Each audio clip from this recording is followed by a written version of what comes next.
Good evening students, good evening sir. God bless you all और welcome to my YouTube channel ब्लोइन sir commerce classes. आपका स्वागत है और फर्स्ट टाइम मेरे चैनल पे आए हैं तो प्लीज यार सब्सक्राइब जरूर कीजिए, बेल आइकन को प्रेस कीजिए। रात को 9 बजे मेरी एक वीडियो जरूर आती है और एक शॉर्ट्स भी आता है और मैं आपको पढ़ा रहा हूँ कैश बेसिस अकाउंटिंग और एक्रूअल बेसिस अकाउंटिंग क्लास 11 और चैप्टर नंबर 4 है टीएस ग्रेवाल का।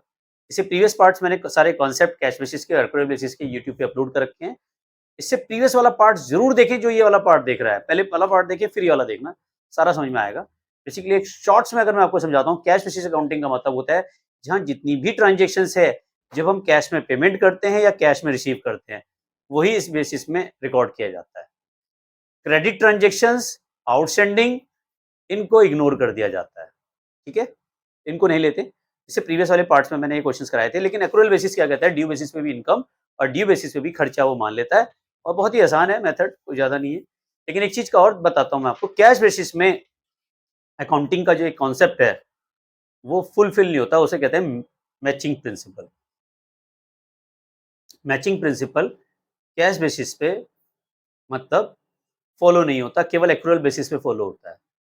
तो अगर बात करूं तो कैश बेसिस पे मैचिंग प्रिंसिपल फॉलो क्यों नहीं होता, उसका कारण है मैचिंग प्रिंसिपल कहता है ड्यूरिंग द ईयर कितना मैंने रिवेन्यू जनरेट किया है, कितना मैंने एक्सपेंसेस किया है, उसके अगेंस्ट पे मेरी जो बचती है वो इनकम होती है। तो प्रॉफिट इज इक्वल टू क्या होता है, total expenses, total income minus total expenses is equal to profit.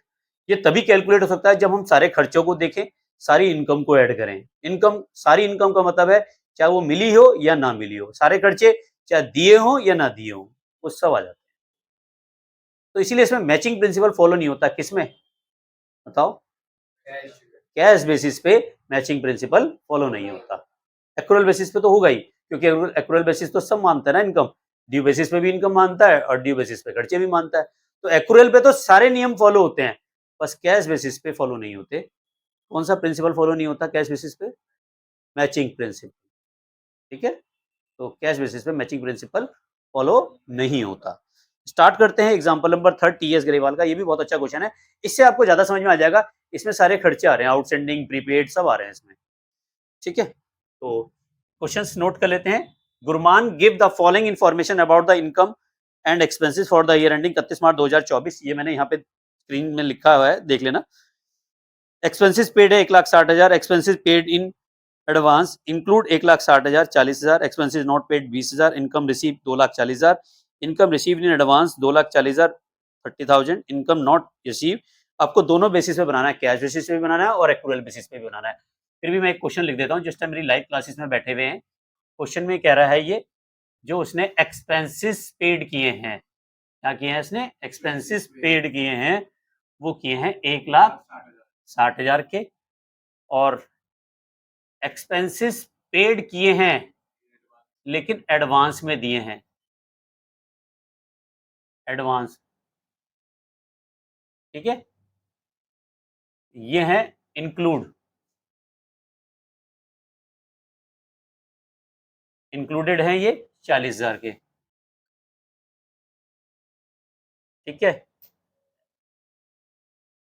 ऐसी कह रहा है expenses not paid, not yet paid.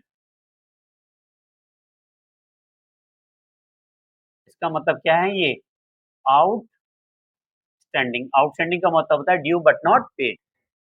ये कितने दे रखे हैं हमारे, 20,000, ठीक है। ऐसी इनकम की बात कर रहा है ये। इनकम रिसीव कितनी हुई, ये हुई 2,40,000, और income received in advance, income received in advance included है 2,40,000 रुपए में,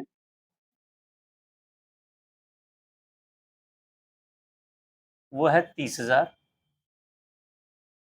income not receive, not yet received,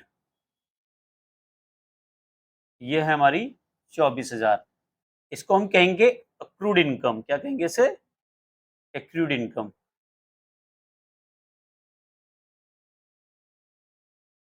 ठीक है,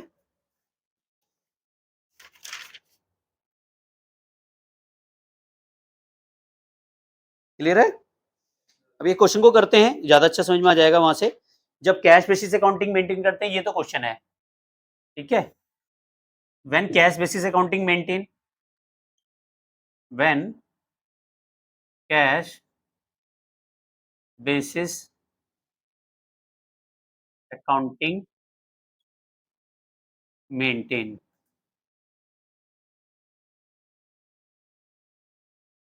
ठीक है, कैश बेसिस अकाउंटिंग मेंटेन करते हैं, तो सबसे पहले देखेंगे हम रिवेन्यू।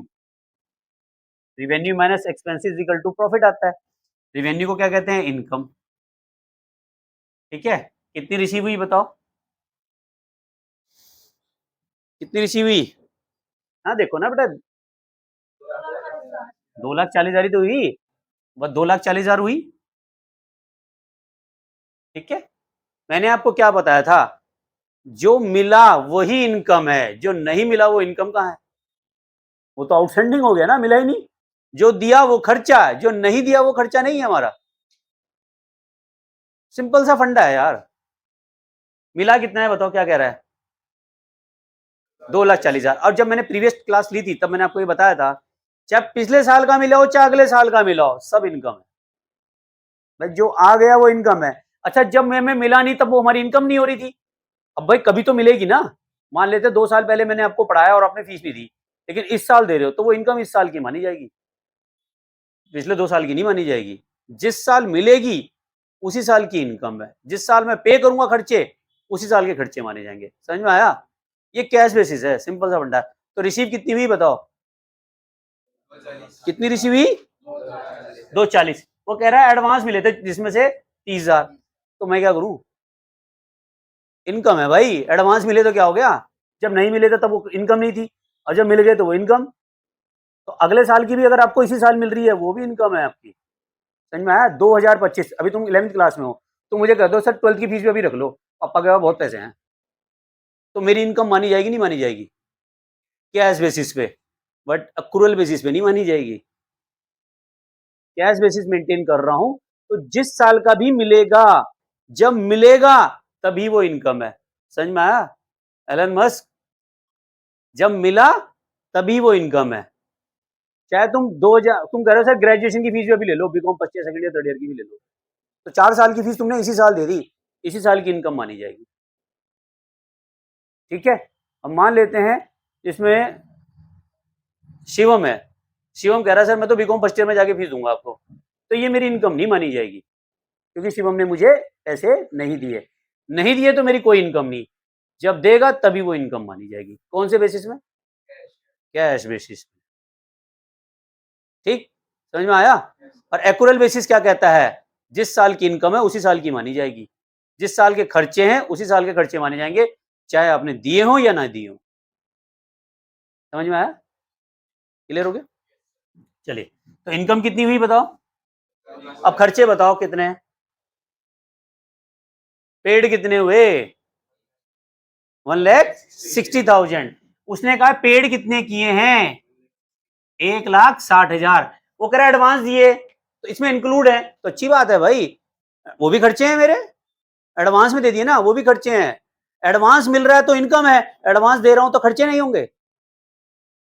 तो एडवांस जब मिल रहा था तो वो इनकम थी नहीं थी? इंक्लूड कह रहा है ना, एडवांस कितने हैं 30, तो 30 भी 2,40,000 में इंक्लूड थे ना, तो 1,60,000 में 40,000 भी एडवांस है, ये भी एक्सपेंसेस है, तो माइनस कर दोगे क्या? Expenses paid during the year. कितना दिया मैंने? तो मेरी बताओ प्रॉफिट कितना आया? यही मेरी इनकम है। टफ है या आसान है? ठीक है, तो लिख सकते हो प्रॉफिट ड्यूरिंग द ईयर, या ये भी लिख सकते हो net income as per cash basis, ये भी लिख सकते हो net income as per cash basis. समझ में आया? अब एक्यूरल बेसिस लेंगे। एक्यूरल बेसिस क्या कहता है भाई, अगर वो इनकम एडवांस मिल रही है तो वो इनकम नहीं है, और खर्चे अगर आपने एडवांस दे दिए तो वो खर्चे नहीं है। लेकिन आउटस्टैंडिंग वाली इनकम है और आउटस्टैंडिंग वाले ही खर्चे हैं। समझ में आया? मानित को समझ में नहीं आया? जिस दिन से तू यहाँ पढ़ना शुरू कर रहा है, मीटर घूम रहा है नहीं घूम रहा मेरा, तू फीस दे ना दे, मेरी वो इनकम है।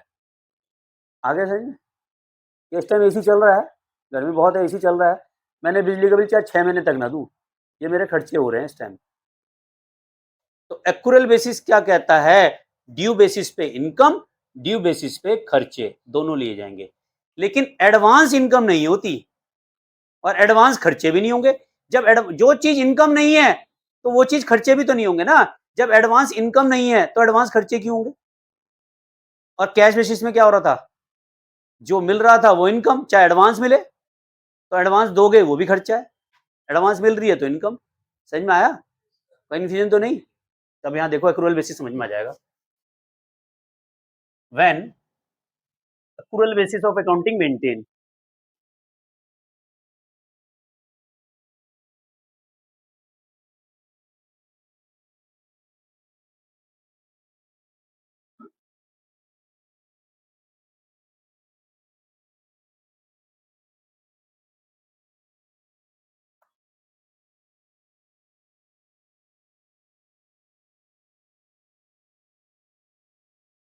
ठीक है?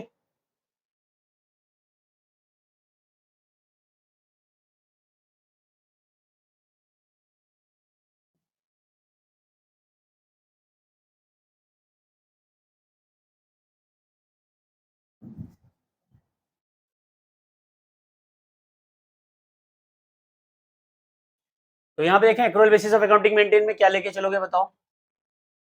रिवेन्यू, ठीक।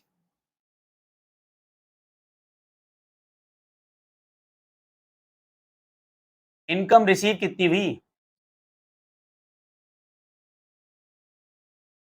कितनी हुई बेटा बताओ? 2,40,000। और 30,000 रुपए का क्या है? एडवांस। तो एडवांस तो इनकम होती नहीं, तो माइनस क्या कर दूंगा? एडवांस रिसीव कितना, तो कितना रह जाएगा? ठीक है, चलो यहां लिख लो 210 प्लस। लेकिन ये तो इनकम है जो भी मिली नहीं है, ये तो इनकम है क्योंकि मेरा ड्यू हो गया। जैसे मैंने कहा तुम 2 महीने से पढ़ रहे हो, तो ये मेरी इनकम हो गई, मीटर घूमना शुरू हो गया। तो एक्रूड इनकम कितनी हुई? Income not received, income not receive कितना? 24,000। कितना होगा? 2,34,000। अब आपको एक चीज समझ में तो आ गई कि एडवांस इनकम नहीं है, लेकिन जो अक्रूड है, ये ड्यू है, वो इनकम है मेरी। तो खर्चे भी ऐसे लेंगे, लेस एक्सपेंसेस। बताओ एक्सपेंसेस पेड कितने किए हमने? 160। लेकिन इसमें से एडवांस माइनस कर देंगे। माइनस क्या कर दोगे?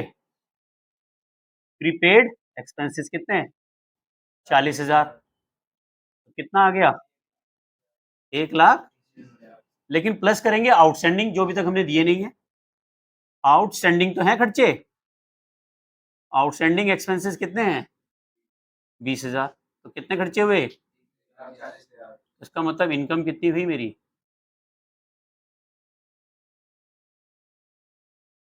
234 में से 140 माइनस करो। 94,000। श्योर? देख लो भाई किताब में, 94। ठीक है, तो ये आ जाएगा net income as per accrual basis.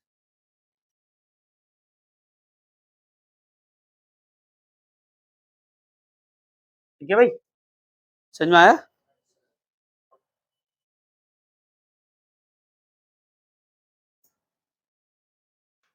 और ऑनलाइन व्यूअर्स का स्क्रीनशॉट ले लीजिए, और चैनल पे फर्स्ट टाइम है तो प्लीज सब्सक्राइब जरूर कीजिए। वीडियो अच्छी लगी तो लाइक भी कीजिए, दोस्तों के साथ शेयर करो, और इंस्टाग्राम पे भी फॉलो करो, ब्लोनी सर के नाम से। थैंक यू वेरी मच, मिलते हैं नेक्स्ट वीडियो में। Love you all, Vande Mataram, जय भारत।